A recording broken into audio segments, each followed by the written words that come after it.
Hey guys, it's DE Duelist here with a deck profile.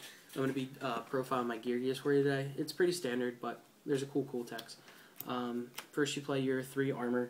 It's what lets you do your combos and get to your combo pieces. Then you have your triple accelerator. It's what helps you do your exceed plays, and it's really good for another card that I'll show you guys later. Then triple arsenal. I see some builds playing too, which is understandable because the card gets really cloggy. But I just wanted to open up with my armor first turn as much as possible, especially game 1. And I play the Machina engine, so you can always pitch it for a dead fortress. And it also combos well with a really good card I'll show you guys later. Then for the Machina engine, you play 2 gear frame, 2 fortress, and 1 cannon. I see some people trying to play like 3 and 3 and no cannon, or 2 and 3. And if it works for them, that's fine. But this has just been working out perfectly. I see the cards just as often as I need to. One of the big reasons I decided to play the Machina engine is because originally when I threw the deck together, I wasn't playing them.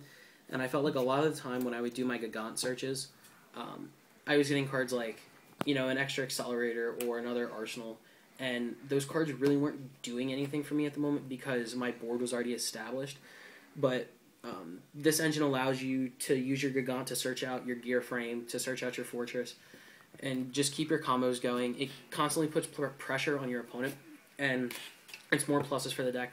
It also allows you to deal with problem cards like certain exceeds. It helps you, get over Thunder King. And Fortress is just a big win condition in this deck by itself because it destroys a card when it's destroyed by battle. When it's targeted, you get to look at your opponent's hand and rip a card. So the card's just really good. And then 1 cannon just because I want to get the Fortress back whenever I want to.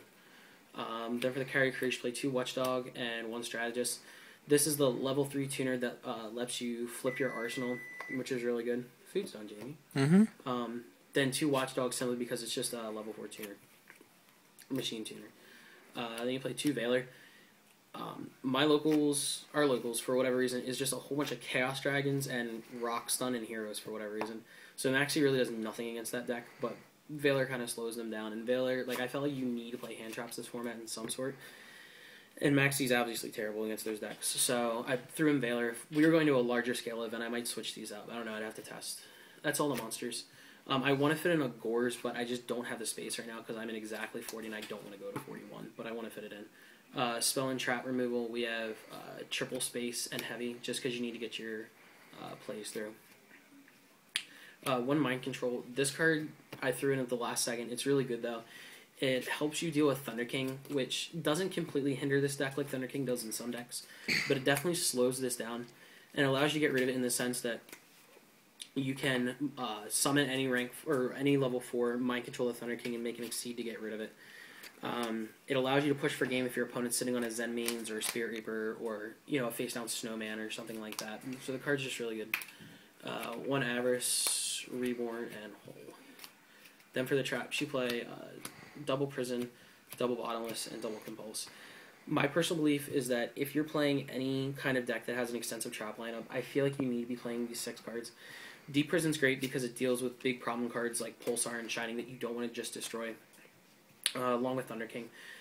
Bottomless for the same exact reason. And Compulse is great because it allows you to save your cards from Bottomless. You can compulse your opponent's face downs, break up exceed plays. These cards are just great all together.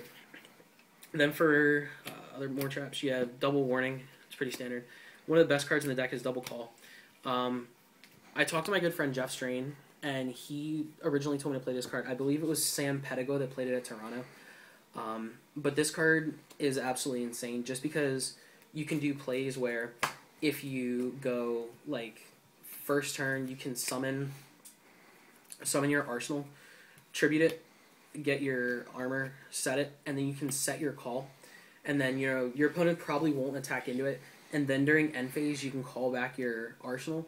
And then from there, you just have infinite exceed plays. Just because if you flip this and they Veiler it, then you can just go on with your exceed play. You can tribute this for another armor if you want to slow roll the game. There's just a whole bunch of different combos. You can always call back a Fortress if you need to get a big If you already have Strategist in your hand. Yeah. Or, just a whole bunch of different combos you can do with this.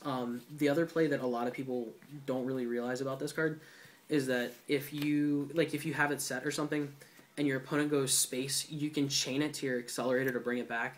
And then when it dies, you can get the armor from your graveyard back to your hand. Call just opens up a lot of possibilities. It allows you to play around cards like Torrential and stuff, especially if you have an Accelerator in hand, because you can just call back armor and just keep going with your combo. So Call's been extremely good the whole time I've been playing. Then you have your Solemn, obviously, Starlight Road, and then the other best card, Trap Stun, as a one-of. It just allows you to explode out of nowhere. You know, it allows you to get around cards like Skill Drain and stuff like that, which are sometimes a problem for the deck. And Trap Stun's just been really good. The deck's sitting at 40 right now. Like I said, I want to fit in Gores, but I just don't know where I'd fit it. Then the extra deck is pretty standard. 1 Chimera Tech, just because you side Cyber Dragon. Then 2 Gigant. You clearly don't need 3, but sometimes you do need that second one, so it's helpful. Utopia is great. Maestroke. The more and more I play the game, the more I realize how good Maestroke can actually be. This card's insane. 1 Pearl, Butterfly, Fairy King. This card allows you to not be afraid of Gores if your opponent's just sitting on an open field, because you can just swing, and then whenever they drop Gores, you can just make the Fairy King and just decrease Gores, and then Gores can't get over him, so he's good. Shockmaster.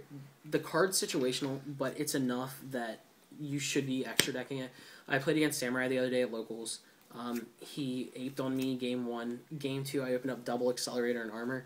I just went into Shockmaster, called spells, and said pass, and his hand was entirely spells, and his next 3 draws were spells. So Shockmaster won me the game, and the card's obviously really good against Dark World too. Then you just play Zen Mains and Leviathan. These cards honestly shouldn't be in here. You don't need to play these cards, especially because I'm not playing MK2. That card is shit. I don't care what anyone says. But I'd probably swap these out for a second Beret and Beredo. I just don't have a second Beret right now. So we'll do an updated deck profile once I get them, but they're in here just because they're the best rank 3s, I think. You have your 1 Stardust for your Starlight Road. You have Scrap Dragon just because sometimes you sit on a dead call, or you're scared of a Snowman Eater, or like 1 set back row in case it's a Mirror Force or something.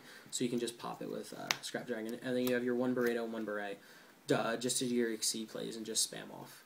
So that's the deck profile, guys. If you have any suggestions, don't be afraid to comment below, and don't be afraid to comment, rate, subscribe. Thanks, guys.